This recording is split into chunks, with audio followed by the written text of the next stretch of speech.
Hi guys, welcome to the Classicist Corner. I'm Kat, I'm filming in my car, and this week I'm going to be talking about the level design and the location in Hades by Supergiant. So, Hades and the Underworld. Now, in the ancient Greek and Roman literature, Hades is a place that is a physical location. I'm sure I've talked about that before on this channel a little bit, but yeah, Hades in the Underworld is a physical location, and Hades is another name for the Underworld. The god and the location are deeply entwined in the literature.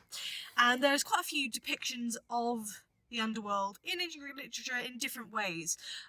You have brief descriptions in Homer, you have both Book 11 of the Odyssey and other sort of fragmentary descriptions that we have, which is where we get the initial description of the Elysian fields, which is sometimes called the Isles of the West, but that's very fragmentary and a little bit odd.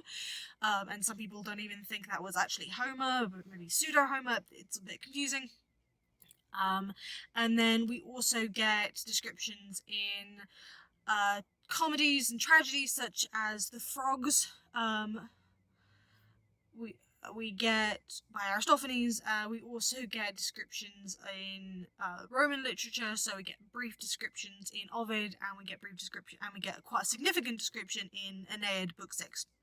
So there are loads and loads of classical sources for the Underworld. And it'd take ages to go over each and every one of them and how they depict the Underworld. But in Supergiant's game, in Hades, the Underworld is very much a layered location, which makes sense because it is a game that you play through. So you have your first level, which is Tartarus, then you have your second level of Asphodel, and then you have your third level of Elysian, and then you have the upper levels, which is a Satyr thing actually in the game, which is really interesting, and I think I'll probably go into more of the Satyr imagery in another video.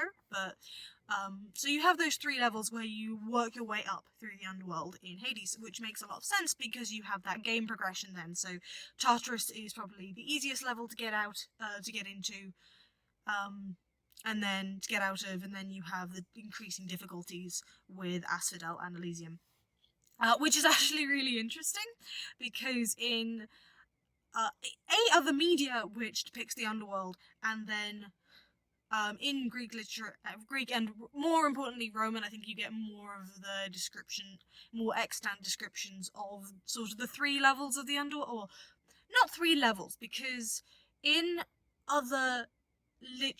Greek and Roman literature, the Underworld isn't necessarily as layered as it is in Supergiant. It's more of a plan, so there is kind of a descent in some descriptions. Definitely in Aeneid Book 6 there's sort of a description of a descent, and there's definitely a descent in terms of entering the Underworld itself in this literature. That's why it's called a catabasis, when heroes enter the Underworld, because it's literally a walk down, it's going down. So the Underworld is below, but actually when you get to the Underworld itself, there's some discrepancies about whether different parts of the Underworld are lower than the others. In most things, if there is sort of a layered approach, Tartarus is the bottom, so the game does go with that, which makes a lot of sense. And then there's also the kind of interesting thing where so sometimes in the Underworld it is sort of the Asphodel's one bit, Elysian or the Isles of the Blessed are another, and the Fields of Punishment are another, rather than a layered thing. But in the game it's layered. Again, that makes sense because you want that idea of progression of working your way up, which works in the game. It makes it funner and it engages you in terms of it's so frustrating where you're like, oh yeah, I've got through Elysian, you've gone through Tartarus, you've gone through Asphodel, and gotten past that Hydra, and then you've gone through Elysian, and you're in the arena with Theseus and Astrid, and then you lose, and you go all the way back down, and it sucks. I've died so many times at that stage, and it's really frustrating. So Start again. So the game design of that layered kind of worked, but it's definitely a choice by the game directors that it is that layered approach, although there are more modern interpretations of the Underworld that do lean into that as well. And also, it's really interesting in the game how, you know, they've gone with Tartarus as the lowest level, where actually the House of Hades is, where that's not always the case in ancient Greek literature. So, sometimes in literature, Tartarus is almost a separate level to the Fields of Punishment. So you have, you know, in the Aeneid Book 6, which is probably one of our biggest extant descriptions of the three separate locations in the Underworld, so Asphodel, Elysian, and Fields of Punishment, is that the Fields of Punishment is almost a separate entity to Tartarus. But I can understand why in the game they, you know, and Tartarus is actually in the Percy Jackson books, it kind of goes a bit like this as well, where Tartarus is punishment, and then there's Tartarus. There's almost a separate chaotic chthonic entity, which is a different kind of place, and Aeneid kind of leans into that a little bit. I can understand why the game wants to correlate the two things, just because it makes it easier for that sort of 3-stage game level. It also makes a lot of sense to put, you know, the House of Hades in that location where it's not typically in the Greek literature, Greek and Roman literature, because again, you get that level of game progression and you go up. So it makes sense why they did that. It makes a lot of sense why they did Asphodel the way they did in the game, which is Asphodel is the fire level. Asphodel is in Hades, Supergiant's Hades. Asphodel has been flooded by the Phlegathon, so it's all on fire, which there's no depictions of massive amounts of fire in the Underworld in any Greek or Roman literature. If I'm wrong on that, I haven't read everything. Please correct me and please link me to where I can find that description, because I would really be interested in reading it. But in the game, the Phlegathon, which is the river of fire, has flooded, so Asphodel, rather than just being a sort of boring field, full of mindless shades, is flooded, so it is a fire level. Now, I can understand why they did that, because it is an Underworld game, and I think there is this almost cultural image now that people have conflated with, because loads of media have done it, of conflating the Greek and Roman Underworld with the modern cultural pop culture depiction of a Abrahamic Christian hell, and people have sort of almost conflated the two, and I can understand why the game designers wanted there to be a fire level in their game, because fire levels are fun in video games, they're visually appealing, and, you know, there is this cultural consciousness of conflating these two images together. So what they did was, they wanted that, and they found a way to still use a classical explanation, a bit of a flimsy one to be perfectly honest. I find the Asphodel level really fun. Some people don't, so I know some people really don't like the Asphodel level, because, like, Asagrius has burning feet. Why is he being burned by the lava? I don't know, but whatever. It's a really easy level to die on by just stepping in the wrong place. So,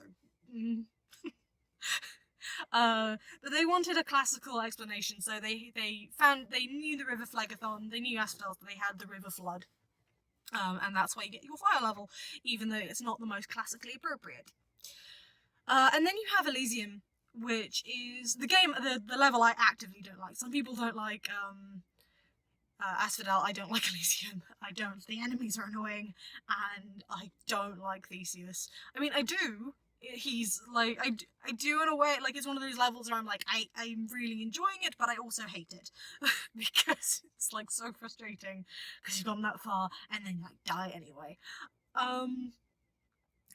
How Elysian is depicted is actually really interesting, because we actually don't have that many depictions of Elysian, the Elysian Fields in ancient Greek and Roman literature. Again, probably the Aeneid is probably the biggest extant that we have, mainly because a lot of Elysian worship and an Elysian focus was actually part of mystery cults in Greece and early Rome. I think Elysian mystery cults kind of died out in Rome a bit and became part of more emperor worship, which I'm not the most familiar with because Rome is not my, like, that sort of Roman era is not particularly my strength when it comes to classics. In that, there was actually a really interesting thing in Greece and Rome when it comes to the development of the underworld and how people saw the underworld, or at least that we know of in the literature, in that early literature really describes only what we would think now of as asphodel, as the underworld, as this sort of homogenous, miserable place, which is kind of the description we get in Odyssey Book 11, where when Odysseus he doesn't go into the underworld itself, he sort of goes to the mouth of it, he calls up spirits, and they pretty much say that they are miserable, that the underworld is just dark and depressing and horrible, and that they, Achilles, specifically, the shade of Achilles, says he would rather be a slave among men rather than a king in the underworld. So there's some scholars believe that there was this early idea of just the underworld being a miserable place. It doesn't matter if you lived or died, it doesn't matter if you lived or died in any particular good or bad way, you just go to the underworld and it was miserable. I mean, it's better to go to the underworld than be a shade on the other side, but it's still a miserable place. But then some scholars believe that when there was more trading and around the Mediterranean and people started being exposed to different versions of other cultures' afterlives, that there was started to be this idea of like a good and a bad part of the underworld. So, Elysian and punishment, respectively, they were sort of later things, and then Elysian particularly is the good place, that people could do things to get into the good place, where a lot of people started, doing mystery cult things, which means we don't actually really know what they believed, really, because it's a mystery cult. They didn't tell, they didn't tell anyone, and, there were rules against telling outsiders of what went on in the cult, and they didn't really write anything down, so we knew they existed because people wrote about the mystery cults, and we knew that they were connected to an idea of how to get into the good bit of the underworld, but not particularly in terms of actually what they believed, what they thought Elysium was going to be like, and what they did to try to get into it. It's probably got high, perfectly honest, but different types of sacrifices, different types of music, maybe, probably narcotics. So in the game, how Elysium is depicted as like this wonderful place where great heroes go to. And it's really depicted as a great place where heroes go to in the underworld, but once they get there.